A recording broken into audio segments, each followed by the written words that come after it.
बाबर आजम कुछ देर और रुक जाते तो पाकिस्तान इससे भी बेहतर पोजीशन में दूसरे दिन को ख़त्म कर सकता था वेस्ट इंडीज़ के अगेंस्ट।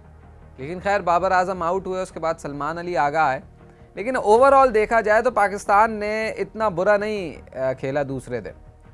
बहुत ज़्यादा तनकीद हुई पाकिस्तानी बॉलर्स पर कि उनका पेस नहीं है, पेस को लेकर बहुत ज़्यादा ट्रोलिंग भी हुई, बहुत ज़्यादा सवालात भी उठे।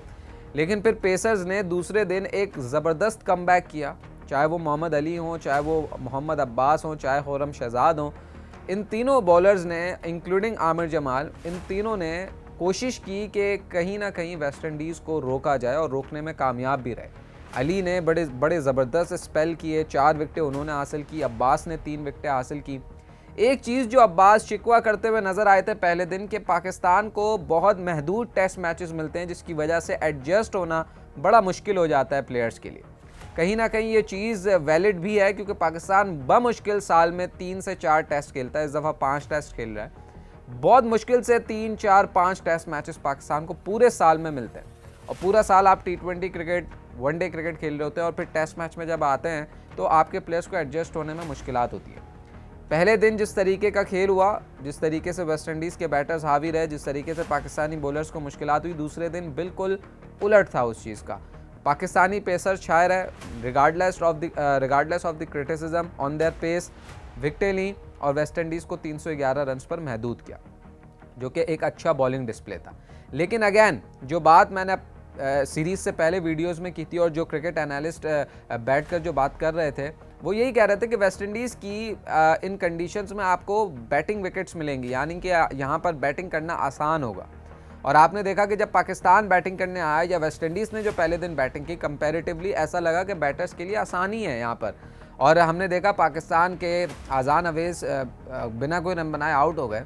लेकिन उसके बाद जिस तरीके से शान मसूद और इमामुल हक इनिंग्स को लेकर चले, जितनी शानदार उन्होंने 156 रन की पार्टनरशिप की दोनों ने, वो बताता है कि बहुत एक क्लैरिटी के साथ बैटर्स को बैटिंग करने का मौका मिला इस विकेट पर। ख़ास तौर पर शान मसूद ने रन बॉल तकरीबन 50 की पहली अपनी, उसके बाद थोड़ा सा स्लो ज़रूर हुए। इमामुल हक अच्छा जा रहे थे, बड़ा जा सकते थे वो बड़े स्कोर की तरफ, लेकिन आउटसाइड ऑफ स्टंप उनको ग्रैब किया शमार जोसेफ ने और वो कहीं ना कहीं गलती कर बैठे। उसके बाद फिर आमद हुई बाबर आजम की। बाबर आजम वंस अगैन, उनका स्टार्ट बहुत अच्छा था, आते के साथ 2 चौके जो लगाया उससे लगा कि यार रिदम है।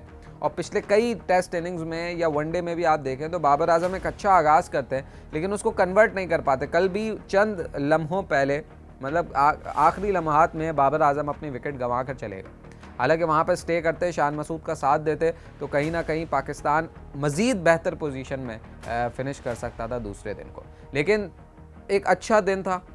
इस दिन में पाकिस्तान ने अपनी पोजीशन को स्ट्रॉन्ग किया, ख़ास तौर पे साबिक कप्तान शान मसूद।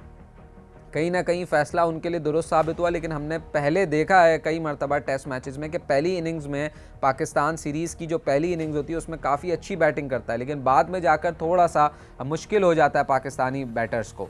तो शान मसूद जिनको कप्तानी से हटाया गया, अब वो 88 रन पर नॉट आउट है और कोशिश करेंगे कि 12 रन जोड़कर वो अपनी सेंचुरी को मुकम्मल करें। और ये सेंचुरी उनके लिए बहुत बड़ी सेंचुरी होगी क्योंकि बहुत ज़्यादा क्रिटिसिज्म उनकी परफॉर्मेंस पे भी हुआ। अच्छा, उन्होंने अपना स्टाइल भी थोड़ा सा चेंज किया। हमने देखा पहली 50 जो उन्होंने की वो तकरीबन रन बॉल 50 थी।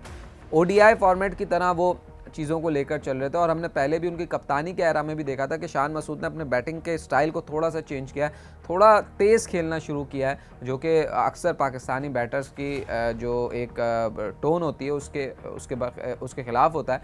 बट शान मसूद ने थोड़ा सा ख़ुद को इम्प्रोवाइज़ करने की कोशिश की है पिछले 1-2 सालों में। एक चीज़ जो कंसर्निंग है पाकिस्तान टीम के लिए वो ये है कि पाकिस्तान ने पिछले जो 3-4 टेस्ट खेले हैं उसमें 34 नो बॉल्स करवाएँ, 34 नो बॉल्स। और इन नो बॉल्स की वजह से ही स्लो ओवर रेट भी पाकिस्तान कहीं ना कहीं सफ़र करता है। और अब तक ICC टेस्ट चैम्पियनशिप में 8 पॉइंट स्लो ओवर रेट पर पाकिस्तान गंवा चुका है। तो ये एक बहुत कंसर्निंग साइन है पाकिस्तान के कप्तान के लिए भी, जो नए बने, इससे पहले शान मसूद थे, और पाकिस्तान के फास्ट बॉलर्स के लिए भी। 34 नो बॉल्स पिछले 3 मैचेस में, और इसकी वजह से आप देखें स्लो ओवर रेट भी होता है और साथ साथ आपके स्लो ओवर रेट की वजह से 8 पॉइंट चले आते हैं। और अगर इसी तरीके से पॉइंट्स आप लूज़ करते रहें, चले अभी तो यह है कि आपके पास कुछ है नहीं, आप ऑलरेडी बाहर हैं। लेकिन आने वाली टेस्ट चैंपियनशिप साइकिल में इस चीज़ पर ध्यान देना होगा, इस चीज़ को कंट्रोल करना होगा, क्योंकि अगर ऐसे ही पॉइंट्स लूज़ हुए तो फिर आपके पास कुछ बच नहीं जाता।